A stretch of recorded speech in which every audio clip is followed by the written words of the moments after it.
Fala pessoal, sejam todos bem-vindos a mais um vídeo aqui do NS Football. Seguinte pessoal, a gente vai falar sobre seleção brasileira, sobre os treinadores da seleção, tá? E aí eu acho que vale a pena a gente ressaltar algumas coisas e da onde veio esse tema, tá? Esse tema basicamente estou pegando do canal do Jorge Igor, tá? Fez um vídeo na semana passada sobre o não aceite do Ancelotti, né, ao cargo de treinador da seleção brasileira. E me veio algumas reflexões. Não estou falando que ele está errado, que é um vídeo-resposta, nada do tipo. É basicamente uma reflexão a partir do que ele falou e que eu acho que traz alguns insights também para a gente, tá? Então vamos à primeira parte. Primeira parte desse cenário que a gente está falando é a gente entender uma cultura de futebol brasileiro e uma cultura de escolha do treinador para a seleção brasileira, tá? Então vamos à lista de treinadores da seleção brasileira de 94 para cá, para a gente não pegar um período muito longo e aí fugir muito da nossa realidade. Esse já foge um pouco, mas de 94 para cá já é um indicador muito legal. Temos aí em 90 o Parreira, né, que vai até 94. Depois o Zagallo de 94 a 98. Em 98, setembro de 98, pós-Copa, fica o Luxemburgo no cargo até setembro de 2000, ou seja, até a virada do milênio. Depois Emerson Leão, depois de Leão, Luiz Felipe Scolari, Filipão, até a Copa de 2002, período curto apenas, um ano basicamente aí no cargo. Depois volta em 2003 até 2006 o Parreira, então o Parreira volta aí, mais uma passagem na seleção. 2006 Dunga, 2010 Mano Menezes, 2013 volta o Felipão, que é o técnico que vai até a Copa de 14, né? Felipão volta ali junto com o Parreira na comissão. Depois Dunga fica 2014 até 2016 e por fim agora era Tite de 2016 a 2020, tá? Isso sem contar interinos ou qualquer coisa do tipo. O que a gente pode esperar e o que a gente pode entender da nossa cultura? Quando o Tite assumiu, o Tite de fato era o melhor treinador do país, pelo menos em resultados era o melhor treinador do país. Aí eu não estou entrando na questão de modelo de jogo, qualquer coisa do tipo. Em termos de resultado, naquele momento, pós-Corinthians, pós a segunda ou terceira passagem dele no Corinthians, mas a segunda passagem de sucesso dele no Corinthians, o Tite entra no cargo como o melhor treinador brasileiro naquele momento. O Dunga, nas duas passagens, entra como uma perspectiva de retomada de um certo controle, um certo cara, meio como se fosse um grande exército, né? Você retoma o controle e deixa todo mundo mais consciente das suas responsabilidades, tá? O Felipão, o Mano Menezes, o Parreira, a gente está falando de treinadores em grande fase, né? Para quem não possa não lembrar, o Parreira é o treinador do Corinthians de 2002, que chega à final do Brasileiro contra o Santos do Leão.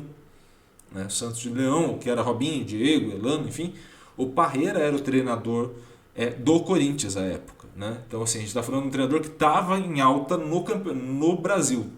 Né? Já tinha sido campeão mundial, já tinha uma história na seleção, mas naquele momento era um grande treinador no cenário nacional. Mano Menezes fazia um grande trabalho também no Corinthians, tinha feito um grande trabalho no Grêmio também. Então assim, via numa grande fase. E quando a gente fala do Leão e Luxemburgo, principalmente nesse começo aqui, né, entre 1990, final de 90 e início dos anos 2000, o Leão justamente é um dos treinadores centrais do Brasil, né, grandes trabalhos, e o Luxemburgo nem se fala. Então assim, a gente de fato está olhando para uma condição onde, dentro da nossa cultura, os melhores treinadores brasileiros vão para a seleção. Então, vamos estabelecer uma questão de hierarquia. Os clubes nacionais estão abaixo da seleção brasileira em termos de cargo. O cargo da seleção é mais atrativo do que um cargo dentro de um clube no cenário Brasil. Tá? Então vamos a esse ponto. Agora vamos entender uma segunda cultura, que é uma cultura do mundo, né? Como um todo, não só a nossa cultura. Então vamos entender um cenário de quem não mudou de treinador.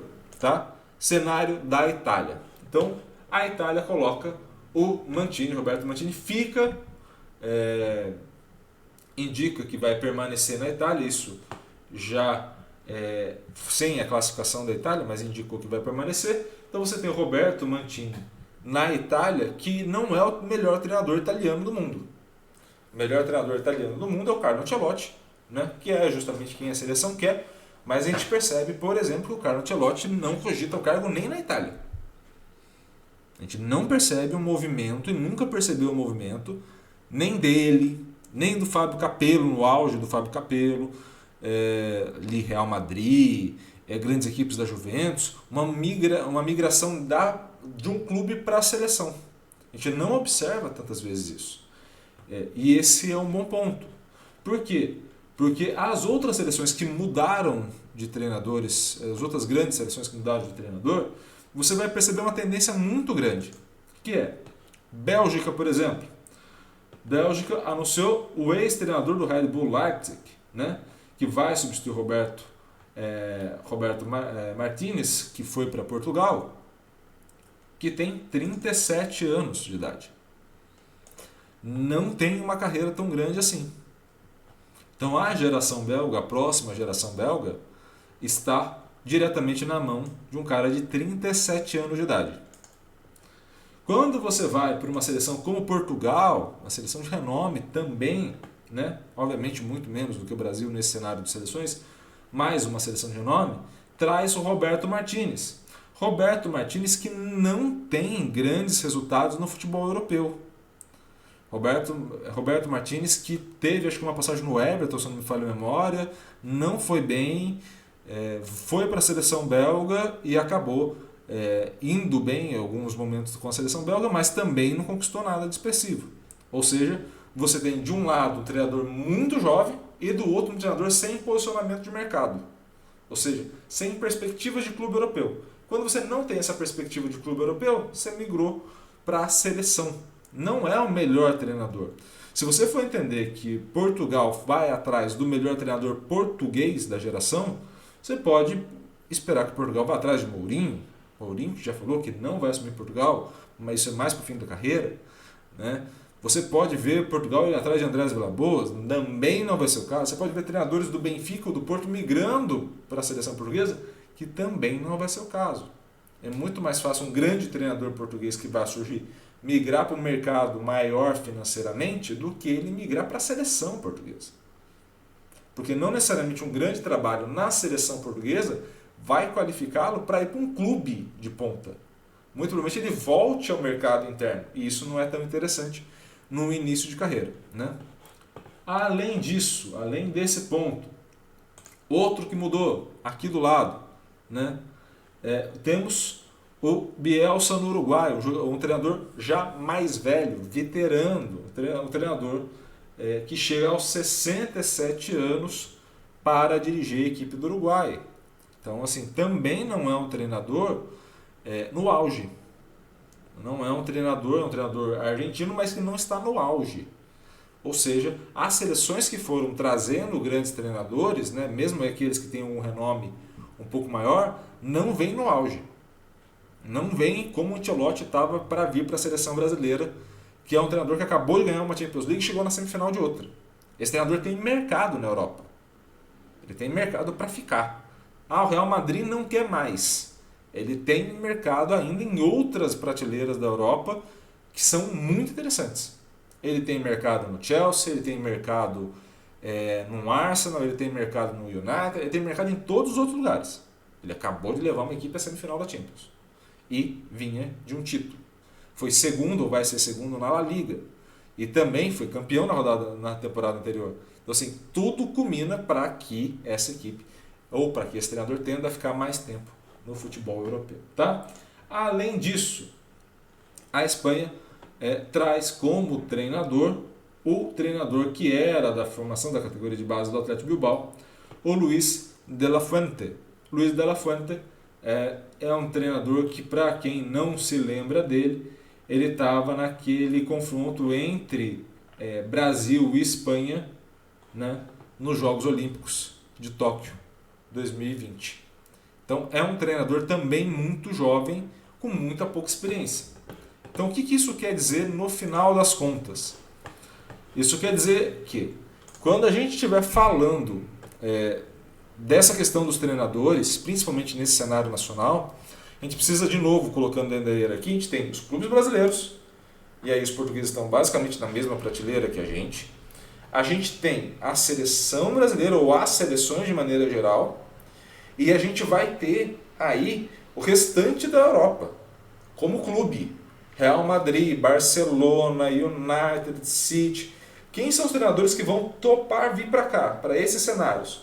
Ou treinadores em começo de carreira, meio Abel Ferreira da vida, ou treinadores que não têm mercado no Brasil, no mercado na Europa, nos grandes centros, e precisam de reposicionamento de mercado. Caso do Jorge Jesus, caso do Vitor Pereira, caso agora, por exemplo, do Sampaoli. Todos esses não têm um mercado tão grande lá fora, e aí eles voltam. A própria seleção da Argentina não teve o grande treinador da geração da Argentina, que é o Simeone, em termos de renome. Não teve o segundo da geração, que é o próprio Pochettino. Querendo ou não, agradando a muitos ou não, é o próprio Pochettino. E o Pochettino estava desempregado até agora há pouco. Então, assim, quando a gente observa o mercado, grandes treinadores não vão para a seleção. Os grandes treinadores, o Guardiola, o Mourinho, o Klopp, eles vão ficar nos grandes clubes. E o Ancelotti tende a fazer isso. Tá? A não ser que o Real Madrid queira contratar alguém, esteja interessado em trazer alguém, é muito difícil. Iago, mas o Zidane foi cogitado na França. Eu sei, mas perceba como a situação é muito discrepante. É o Zidane na França. O Zidane que treina, ou optou por treinar a carreira toda, né, como treinador, equipes que ele tem identificação. Real Madrid, e cogitou essa vaga na França. Só. Você não vê o nome dele sendo associado a 500 clubes, porque ele não quer. Então, ou o perfil é muito discrepante, e aí o cara vai por associação, como é o caso do Zidane, ou é um técnico jovem, que não tem mercado e está fazendo o seu nome, ou é um treinador muito abaixo, que está fazendo trabalhos medianos e que vai para a seleção para reposicionar no mercado. Então, esse é o perfil europeu. Ancelotti não se encaixa em nenhum dos dois. Guardiola não se encaixa em nenhum dos dois. Klopp não se encaixa em nenhum dos dois. Quem que a gente poderia trazer? O Xavi a gente poderia ter pego algumas temporadas atrás, como a própria CBF tentou fazer. Por quê? Porque era um treinador de começo de carreira. Agora já não pode mais, agora já não tem mais condições. A gente vai trazer o Luiz Henrique, é um treinador de reposicionamento de mercado. Ele também perdeu vaga no mercado. E talvez ele caiba nesse espectro. Jorge Jesus não tem espaço lá, talvez caiba. O Abel Ferreira aqui, uma questão de crescimento dentro desse mercado interno. O mercado brasileiro, ele não tem mais para onde ir.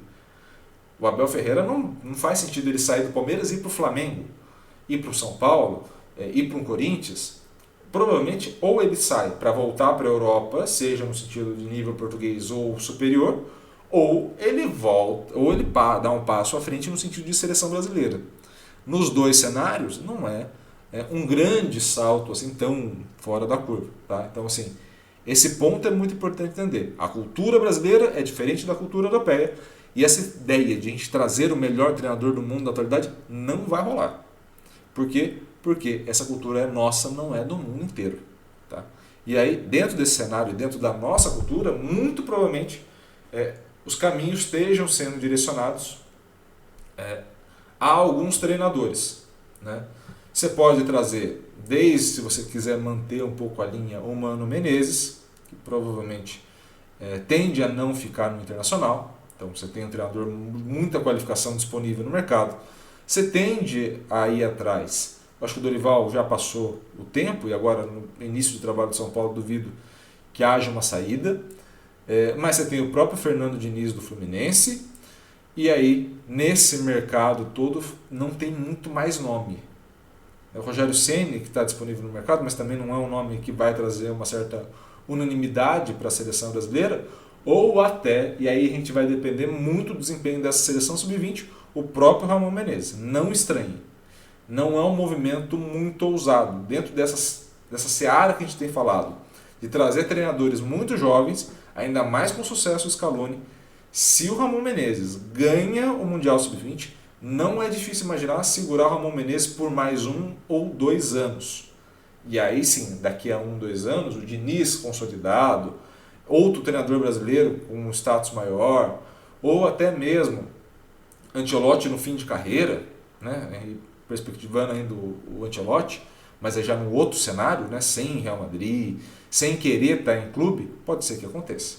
Então não estranhe se o Ramon passe, caso ganhe essa Copa no Mundo Sub-20, ele passa a ser efetivado também. Há N cenários, mas esse do Ancelotti é muito mais imprensa e notícia para a imprensa, não só a imprensa em si, mas notícia para a imprensa, do que necessariamente algo com fundo de sentido, seja na nossa cultura ou até mesmo na cultura europeia/mundial, tá bom? Espero muito que vocês tenham gostado desse vídeo. Gostou? Curta, comente, compartilhe esse vídeo com o máximo possível de gente. E é claro, se inscreva no canal e ative o sininho para receber todas as notificações. Beleza? Um grande abraço a todos e valeu! Até a próxima!